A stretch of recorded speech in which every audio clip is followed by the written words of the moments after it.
Hey guys, welcome to Chilling with Veronica. And the picture that I will be coloring is the fox and the wreath of the winter pines. Now, there's a story towards this picture. That way, you can have an understanding of the picture that I'm coloring. So, here we go. In the far northern corner of the world, where snow falls like whispered secrets and the trees grow tall enough to brush the clouds, there lies a forest called Northwood. This is no ordinary forest. The air here is cool and clean, filled with the secret of pine needles and earth. The trees are mostly evergreens, towering firs, old cedars, and whispering spruces that never shed their needles, even in the deepest winter. And somewhere between the trunks and the shadows live a little fox named Marlowe.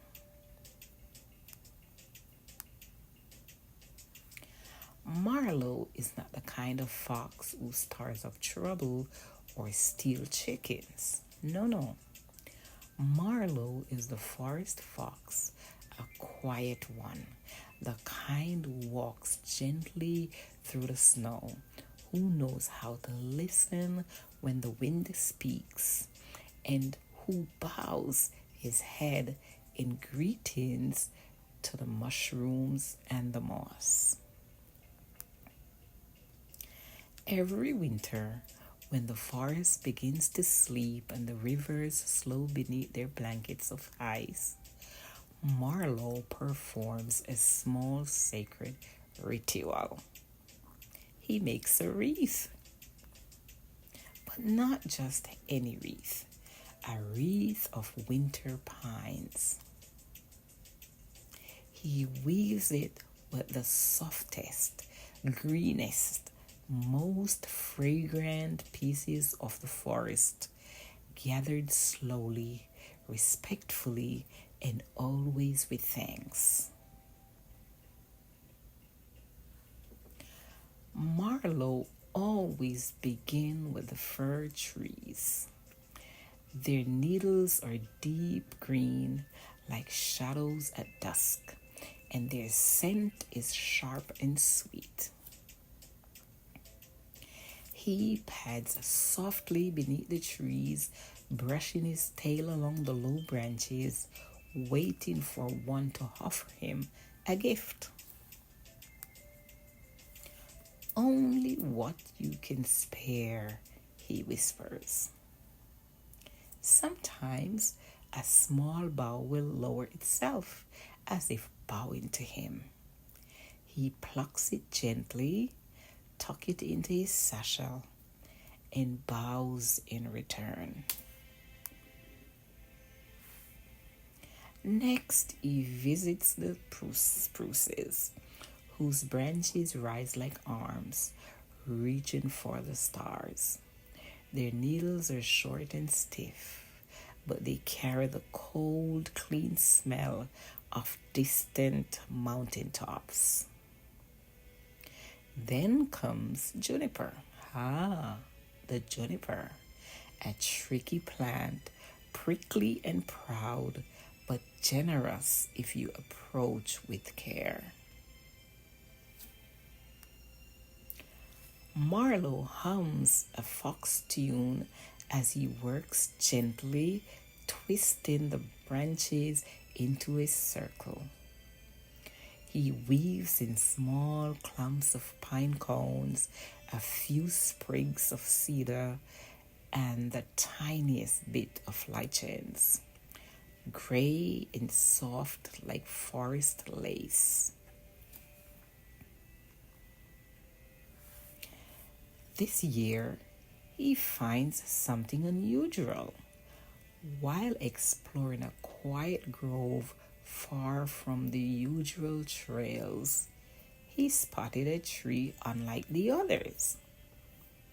Its needles are long and fine, and they shimmer faintly as if silver dust clung to each one. It's a silver pine, rare, old, and wise.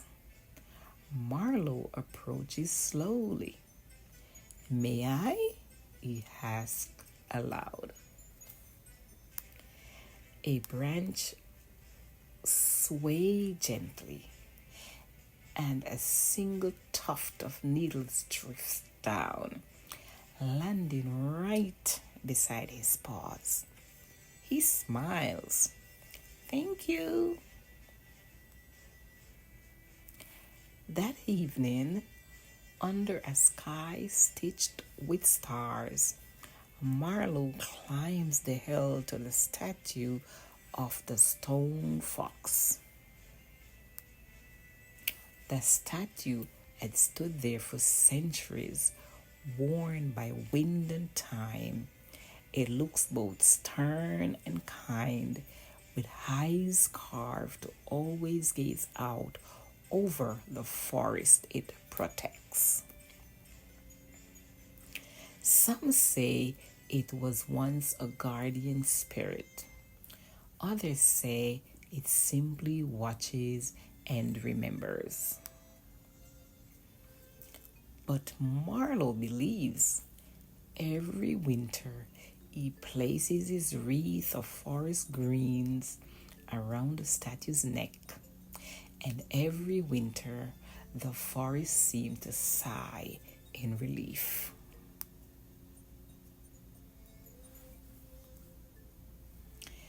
He places the wreath gently, brushing snow from the stone shoulders. The forest is quiet, no wind, no birds, just the hush of snowflakes falling like secrets. Marlowe curls up beside the statue, his cinnamon fur warmed against the stone. He closes his eyes, and then a flicker, a soft golden glow bloom in the statue's eyes, just for a moment. The trees around the hill seem to lean closer. The snow hushes even more. Something ancient and kind moves through the cold. Marlowe feels it, not with his eyes, but with his heart. The wreath has been accepted. The forest, once again, is safe. And so, as the long winter stretches across the land, the evergreen will hold their color. The animals will find shelter.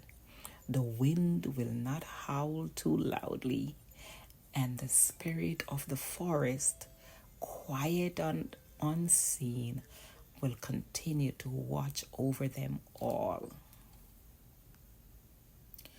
All because a little fox named Marlowe took the time to honor the trees, to listen to the forest, and to craft a wreath of winter pines. Okay, here we go. Marlowe and the missing wreath, because now the wreath is missing, right? So this is part 2. And it's a quiet tale of forest magic and trust, featuring our favorite little fox. A few weeks had passed since Marlowe placed his wreath of winter pines upon the neck of the stone fox. Snow had thickened across the forest. tucking trees and trails beneath its glistening blanket. The stars had grown brighter and the night colder, but all was calm, all was well. Until one morning, it wasn't. Marlowe awoke beneath the shelter of a leaning pine. He stretched, shook snow from his furs, and blinked sleepily towards the distant hill where the statue stood. Something felt different. He squinted, then froze.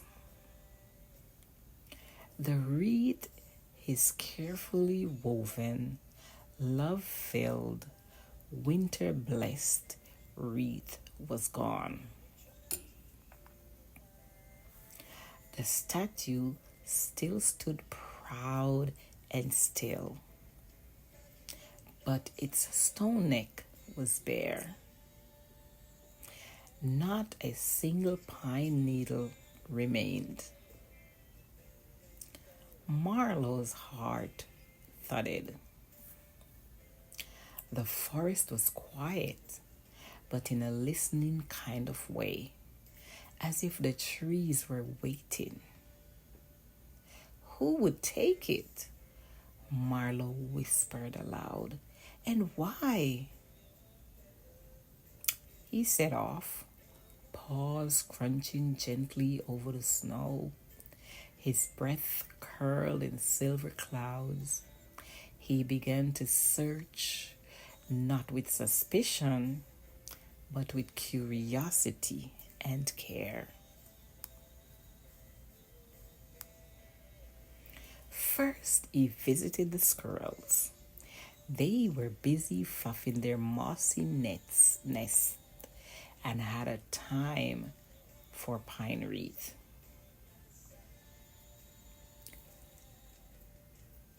Then he asked the snowy owl, who had seen nothing but moonlight and falling snow. He even spoke to the quiet stream beneath its ice cover, but it only burbled back sleepily. Finally, deep in the cedar grove, Marlowe met someone unexpected.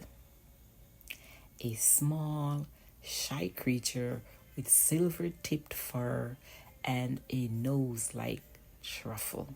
Root peeked out from under the hollow log. It was a pine marten, gentle, quiet, and rarely seen. She looked nervous, but kind. I didn't mean to take it, she said, in a voice like wind in dry grass.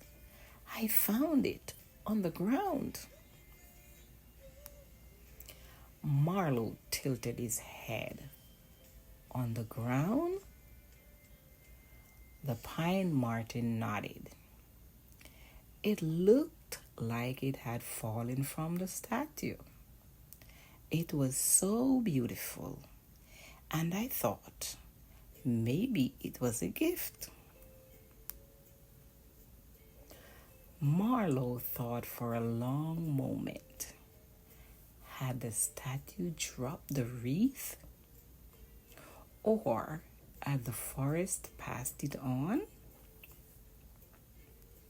He smiled, slow and warm. Then maybe it was a gift, he said. The forest decides these things sometimes. The pine marten led Marlowe to her den. Inside, the wreath had been carefully laid across a ring of moss and feathers. Around it, bits of juniper and cedar had been added, her own little touches. It was no longer Marlowe's wreath alone. It had become something shared. Evening returned to the forest. That night, Marlowe returned to the hill. He looked up at the stone fox, his breath curling into the starlit hair. I think the forest wanted her to have it, he murmured. No glow appeared in the statue's eyes this time, but the snow seemed to fall a little softer. And from deep within the trees came the distant, familiar hum of pine needles brushing each other in the breeze, a forest lullaby. The wreath had gone where it was needed. And Marlowe had already begun planning the next one. This is the end of the story, guys. I hope you enjoy it. I hope we did have fun in this little session. And please remember to like, subscribe, and share. Also, remember, sometimes the gift we give take new paths. And that's just the forest weaving its own magic. So, have a good night, guys. Thank you.